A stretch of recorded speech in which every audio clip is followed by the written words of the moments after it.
जय जिनेंद्र। मेरा आज का टॉपिक है know your personality and grow and shine. ये जीवन एक प्रयोगशाला है।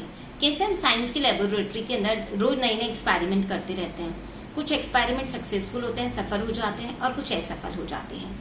जो असफल होते हैं उसमें हमने कहाँ क्या गलती करी, क्या कुछ गलत मिक्सिंग कर दिया, कौन सा केमिकल गलत यूज कर लिया, ज्यादा कर लिया, उस पर वापस से विचार करते हैं और उसको वापस से हम सही करने की कोशिश करते हैं जिससे हमको आउटकम सही से मिल जाए। और अगर गलत एक्सपेरिमेंट हो जाता है तो सब कुछ बिगड़ जाता है, कहीं ना कहीं बहुत बड़ा नुकसान हो चुका होता है। ठीक वैसे ही हमारा जीवन भी एक प्रयोगशाला है। यहाँ पे भी हम रोज कुछ ना कुछ एक्सपेरिमेंट करते रहते हैं। कुछ में हम सफल होते हैं और कुछ में असफल हो जाते हैं। जहाँ असफल होते हैं, जहाँ हार जाते हैं, उसमें हमें मेहनत करने की जरूरत है। उसको जानने की जरूरत है कि क्यों हम असफल हुए और उसको सफल बनाने के हर संभव प्रयास करने चाहिए। एक बार करें, 2 बार करें, 10 बार करें, फिर हम कहीं ना कहीं तो सफल हो जाएंगे। जहाँ पे भी हमसे गलती हुई है उस कमी के कारण को जाने और उस पर काम करें। जो सही काम होगा वो हमको ग्रोथ देगा। और जहाँ कुछ गलत करते हैं तो जीवन रूपी पाठशाला में हम लोग कुछ नया पाठ पढ़ते हैं कि हम लोग ने कैसे क्या किया, इसको सुधारने के क्या तरीके हैं। जब हम सीखने के लिए तैयार हैं, हम आगे बढ़ने के लिए तैयार हैं, उसके कारण जानने के लिए तैयार हैं, उस पर मेहनत करने के लिए तैयार हैं, तो हम लोग अपनी पर्सनैलिटी को ग्रो करते हैं। क्योंकि सबकी पर्सनैलिटी में ना अलग अलग लोग हैं, अलग अलग तरह के व्यवहार करते हैं। सबके आचरण अलग हैं। जो आचरण करते हैं उनके विचार अलग आते हैं और उस हिसाब से व्यवहार करते हैं। किसी के भी आचरण, व्यवहार व विचार अलग अलग हो सकते हैं और उसी हिसाब से वो लोग काम करते हैं। पर अगर कहीं कुछ गलत हो गया है तो हमको वो जान करके अपनी पर्सनैलिटी का डेवलपमेंट करने के लिए बहुत जरूरी है उसके ऊपर काम करें और उसको शाइन करें। कैसे, जब एक छोटा सा बच्चा पैदा होता है वो बहुत ही निर्मल मन का होता है, बहुत सॉफ्ट होता है, कोमल होता है और एकदम निश्चल होता है, निर्मल, एकदम साफ सुथरा है, कोमल है।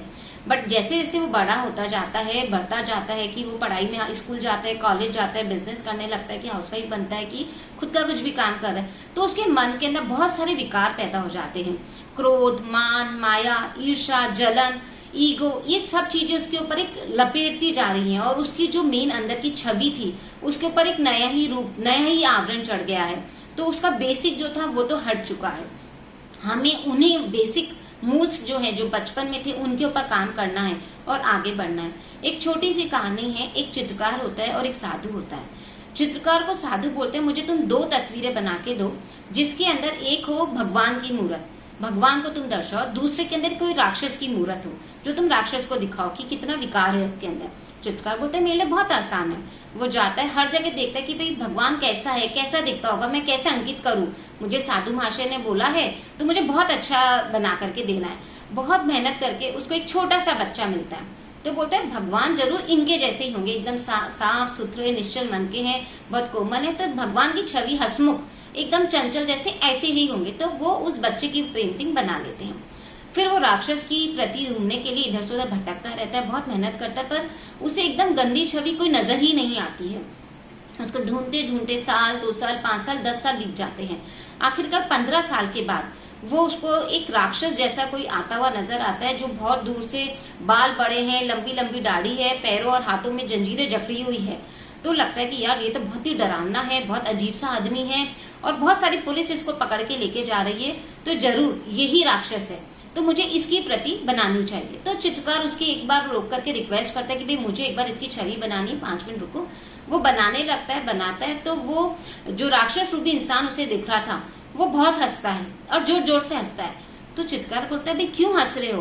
तो बोलता है वो जो 15 साल पहले तुमने जो पेंटिंग करी थी, जो बनाई थी, वो बालक मैं ही था और आज इस भारी दुनिया के अंदर मैंने अपने ऊपर इतने लपेटे लगा लिए, इतना आवरण चढ़ा लिया है कि आज तुमने राक्षस की छवि के रूप में भी मुझे ही बनाया है। सो यू नो, हम सबके साथ यही है। हमने ऊपर एक नए मखोटे चढ़ा लिए हैं, उन मुखोटों को हटाना है और अपने अंदर की छवि को सुधारना है। उसके लिए हमें काम करना है, किसी का दिल नहीं दुखाना है, किसी को भी चोट नहीं पहुंचानी है, अपने अंदर के बच्चे को संभाल के रखना है और उसको पॉलिश करना है, उसको शाइन करना है, तो ही हमारी पर्सनालिटी डेवलप होगी।